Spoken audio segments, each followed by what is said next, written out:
لما تسمع كلمة انجلترا اول حاجة بتيجي في دماغك هي كرة القدم، البلد اللي اخترعت اللعبة واللي عندها اقوى دوري في العالم ونجوم بالملايين في كل المراكز. بس الغريب ان المنتخب اللي المفروض يكون انعكاس لكل ده دايما بيطلع ضعيف، ضعيف في كل حاجة، ضعيف في الشخصية وضعيف في البطولات وضعيف حتى في الطموح. لغز كبير محدش قادر يفسره لحد دلوقتي. اكتر منتخب خرج من بطولات كبرى بضربات الجزاء ورغم كل الاجيال التاريخية النتيجة بتكون واحدة وهي الفشل الذريع. هكلمك النهاردة عن منتخب انجلترا وليه هو اكتر منتخب منحوس في التاريخ. يلا بينا. يلا بينا يلا بينا يلا بينا يلا يا نصار. منتخب انجلترا ما قدرش يفوز غير ببطوله واحده كبيره وهي كاس العالم سنه 66 واللي كانت على ارض انجلترا، ومن بعدها جت سلسله من النتائج المخيبه وسوء الحظ في البطولات الكبيره. وكل نسخه من اليورو او كاس العالم انجلترا بتخرج بشكل مختلف كل مره، وانا هكلمك بالترتيب عن كل بطوله لانجلترا من بعد كاس العالم 66 وهنعرف ايه سر الفشل في كل بطوله. خلينا متفقين ان اعلام انجلترا خاصه في العصر الحديث كان مضر جدا بالمنتخب وكان بيحسس اللعيبه انها لا تقهر، وده بيخلي اللعيبه داخله البطوله فاكره نفسها اقوى من اي حد. وطبعا من اول ماتش كبير انجلترا بتلعبه كل ده بيتقلب فوق دماغ المنتخب، وللاسف دايما ما بيبقاش فيه مدرب صاحب شخصيه قويه يدرب المنتخب اللي مليان نجوم. البدايه من بعد كاس العالم 66. انجلترا في كاس العالم 70 خرجت من ربع النهائي على ايد المانيا الغربيه، وفي كاس العالم 74 وفي كاس العالم 78 ما تاهلتش اصلا، وفي كاس العالم 82 انجلترا تخرج من الدور الثاني، وفي 86 انجلترا تخرج على ايد الارجنتين بعد هدف مارادونا بالايد الشهير، وفي كاس العالم 90 انجلترا تعمل بطوله كويسه جدا. انجلترا تاهلت كاول المجموعه مع مصر وايرلندا وهولندا، وفازت في دور ال 16 على بلجيكا 1-0، وفازت في ربع النهائي على الكاميرون 3-2، وفي نص النهائي انجلترا تخرج من المانيا الغربيه بضربات الجزاء وتبدا لعنه ضربات الجزاء مع المنتخب الانجليزي. وفي كاس العالم 94 انجلترا ما تتاهلش اصلا، وفي يورو 96 انجلترا تستضيف البطوله وكل الامال محطوطه ان المنتخب الانجليزي يكسب البطوله على ارضه. المنتخب كان عنده جيل كويس بقياده الان شيرر اللي اتكلمنا عنه الحلقه اللي فاتت. في المجموعات انجلترا تتعادل مع سويسرا، وفي الماتش الثاني تفوز على اسكتلندا 2-0، وفي الماتش الثالث تفوز 4-1 على هولندا اللي كانت فرقه جامده جدا وقتها، وفي ربع النهائي تتاهل انجلترا على حساب اسبانيا بضربات الجزاء. والكل افتكر ان خلاص لعنه ضربات الجزاء خلصت، بس للاسف في نص النهائي انجلترا تطلع بضربات الجزاء على ايد المانيا ويضيع حلم اليورو اللي كان على ارض انجلترا. وفي كاس العالم 98 انجلترا كان عندها جيل بيجمع ما بين الشباب اللي صعد بقوه زي بيكهام وسكولز والجولدن بوي مايكل اوين وبين اللعيبه اللي عندها خبره زي الان شيرر وديفيد سيمان وستيف ماكمانامان. انجلترا تفوز في كل ماتشات المجموعه قصاد رومانيا وكولومبيا وتونس وتبقى بدايه مبشره وتقابل الارجنتين في دور ال 16. الماتش يبدا والارجنتين تسجل الاول عن طريق باتيستوتا، وبعدها انجلترا تسجل هدفين، الاول عن طريق شيرر والثاني عن طريق مايكل اوين، وزانيتي بعدها يتعادل للارجنتين، والماتش يفضل تعادل ونروح لضربات الجزاء. وللاسف لعنه ضربات الجزاء مستمره مع انجلترا وانجلترا تخرج بضربات الجزاء. وفي يورو 2000 انجلترا تعمل اداء يمكن من اسوأ الاداءات في تاريخ انجلترا وتخرج من دور المجموعات في البطوله. ونروح لكاس العالم 2002. اللعيبه الشباب الكويسه اللي كنت بقول لك عليها في 98 خلاص بقى معظمها في فتره البرايم بتاعها ومفروض بقى نشوف حاجه منهم في البطوله. انجلترا تاهلت لدور ال 16 من مجموعه فيها السويد ونيجيريا والارجنتين، وكسبت الدنمارك في دور ال 16 بنتيجه 3-0 بعد اداء ولا اروع، بس للاسف تصطدم بالبرازيل في ربع النهائي واللي اتخرجها بعد الفوز عليها 2-1. ونروح ليورو 2004. منتخب انجلترا اللي يشوفه وقتها يقول اكيد ده منتخب مرعب وتشكيلته الاساسيه مرعبه. باك يمين جاري نيفل، باك شمال اشلي كول، قلبين دفاع جون تيري وسول كامبل، خط وسط مرعب حرفيا وفيه كل المميزات، سكولز وجيرارد ولامبرد وبيكهام وكلهم في عز مستواهم وتالقهم، ده غير خط الهجوم اللي فيه مايكل اوين والجولدن بوي واين روني. في دور المجموعات انجلترا تتاهل من مجموعه فيها فرنسا وكرواتيا وسويسرا، وفي ربع النهائي انجلترا تلعب البرتغال اصحاب الارض. مايكل اوين يسجل لانجلترا في الدقيقه الثالثه وبعدها البرتغال تتعادل في الدقيقه 83، وفي الاشواط الاضافيه روي كوستا يسجل الثاني للبرتغال ولامبرد يتعادل لانجلترا. ونروح لضربات الجزاء. بيكهام يضيع الاولى لانجلترا بشكل غريب، وروي كوستا ضيع للبرتغال والامل يرجع لانجلترا. وبعدها ريكاردو حارس البرتغال يستغل العمل النفسي ويقلع الجوانتي عشان ياثر على فاسل لاعب انجلترا وهو داخل يشوط، وفعلا فاسل يضيع ضربه الجزاء ويخش ريكاردو حارس البرتغال ويسجل الضربه الاخيره للبرتغال عشان تخرج انجلترا تاني بضربات الجزاء. ونروح لكاس العالم 2006. انجلترا تتاهل كاول المجموعه اللي كان فيها السويد وباراجواي وتوباغو، وفي ربع النهائي تكسب الاكوادور 1-0 بهدف بيكهام، وفي ربع النهائي هتقابل البرتغال تاني. الماتش يبدأ والاجواء تبقى متوترة جدا بين الفرقتين، روني ياخد الطرد الشهير والماتش يفضل مكمل بنتيجة التعادل السلبي، ونروح لضربات الجزاء، وتحس ان منتخب البرتغال كان بيحاول يستدرج انجلترا لضربات الجزاء عشان عارف انه هيقدر يكسبوا فيها نفسيا. ضربات الجزاء تبدأ وسيماوي يسجل الاولى للبرتغال، ولامبرد يضيع الاولى لانجلترا، الثانيه تضيع من البرتغال وانجلترا تسجل الثانيه، وكده النتيجه بقت تعادل، وبعدها البرتغال تضيع الثالثه، وخلاص انجلترا لو سجلت الثالثه تقرب، بس جيرارد يضيع الثالثه لانجلترا والبرتغال تسجل الرابعه، وجيمي كاريجر يضيع الرابعه لانجلترا، وكريستيانو يسجل الخامسه للبرتغال عشان تطلع انجلترا بضربات الجزاء برضه. ريكاردو حارس البرتغال كان كابوس حرفيا على انجلترا، عمل ماتش عمره وكان دارس لعيبه انجلترا بتشوط فين صح، صد 3 ضربات من 4 ضربات، وحتى الرابعه اللي ما صدهاش اترمى عليها. وفي يورو 2008 انجلترا تفشل في انها تتاهل اصلا، ودي كانت فضيحه كبيره جدا وقتها، وبعدها على طول تم تعيين فابيو كابيلو المدرب الايطالي الاسطوري كمدرب لانجلترا على امل انه يرجع المنتخب للقمه تاني. ونروح لكاس العالم في جنوب افريقيا 2010، خلاص جيل انجلترا اللي الناس كلها كانت مستنيه منه حاجه كبيره قرب ينتهي، وغالبا ده اخر كاس عالم للعيبه دي. المهم انجلترا تتاهل كتاني المجموعه اللي كان فيها امريكا وسلوفينيا والجزائر، وفي دور ال 16 انجلترا تطلع بطريقه مذله جدا بعد الخساره 4-1 قدام المانيا، بس انجلترا سابت فابيو كابيلو كمدرب للمنتخب، بس كابيلو بعدها يقدم استقالته قبل بطوله اليورو 2012 بشهور قليله،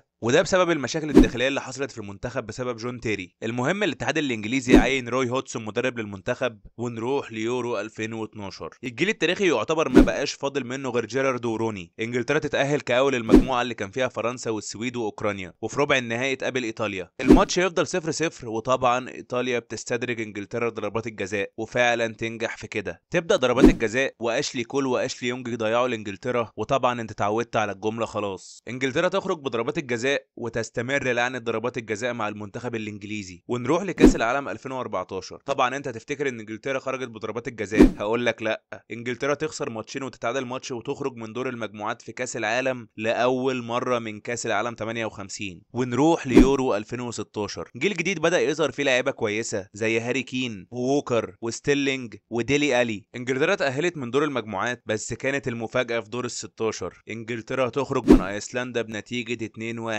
ودي تبقى فضيحه وخروج مهين جدا. ده حتى روي هودسون المدرب استقال في المؤتمر الصحفي اللي بعد المباراه على طول، وبعد استقاله روي هودسون الاتحاد الانجليزي عين ساوثجيت مدرب للمنتخب. ونروح لكاس العالم 2018. انجلترا تاهلت كتاني المجموعه بعد الفوز على بنما وتونس والخساره من بلجيكا، وفي دور ال 16 انجلترا تلاعب كولومبيا، الماتش يفضل تعادل 1-1، ونروح لضربات الجزاء. وطبعا انت خلاص فاكرني هقول لك ان انجلترا خرجت، بس لا، انجلترا تفوز اخيرا وتتاهل بضربات الجزاء على حساب كولومبيا. وفي ربع النهائي انجلترا تفوز على السويد 2-0، وفي نص النهائي انجلترا تقابل كرواتيا، وللاسف انجلترا تخسر 2-1 في الوقت الاضافي. وفي ماتش الثالث والرابع انجلترا تخسر برضه من بلجيكا، بس بعدها كان في حاله من الرضا من جمهور انجلترا تجاه المنتخب عشان المنتخب على الاقل وصل نص النهائي، ودي حاجه ما حصلتش من كاس عالم 90. والاتحاد الانجليزي حس ان ساوثجيت ممكن يعمل حاجه كويسه فسابوه زي ما هو مدرب للمنتخب. ونروح ليورو 2020. منتخب انجلترا كان فيه نجوم في كل المراكز يعتبر، في الحراسه بيكفورد، الدفاع ووكر وتريبير وستونز، الويست فيه ديكلان رايس وماونت، والهجوم ستيلينج وكين، وفي بطل اقوياء زي راشفورد وسانشو وجريليتش. انجلترا تتاهل كاول المجموعه مع كرواتيا والتشيك واسكتلندا، وفي دور ال 16 انجلترا تقابل المانيا وتفوز انجلترا 2-0 على المانيا وتتاهل لربع النهائي. وفي ربع النهائي انجلترا تفوز على اوكرانيا 4-0، وفي نص النهائي انجلترا تفوز على الدنمارك 2-1. ونروح للنهائي قصاد ايطاليا، النهائي اللي كان بالمناسبه في ملعب ويمبلي، الملعب التاريخي لانجلترا. الماتش يبدا وفي الدقيقه الثانيه لوك شو يسجل لانجلترا، وشكل الحلم بيقرب، بس بونوتشي يتعادل لايطاليا في الدقيقه 67، والماتش يروح لاشواط اضافيه ومنه لضربات جزاء. ايطاليا تضيع الضربه الثانيه وانجلترا تسجل اول ضربتين، وكده انجلترا بتقرب تفوز باليورو، بس للاسف ساكا وراشفورد وسانشو ضيعوا 3 ضربات جزاء ورا بعض، وانجلترا تخسر تاني بضربات الجزاء، وتبقى خيبه امل كبيره لانجلترا بسبب خسارتها اليورو كمان على ارضها.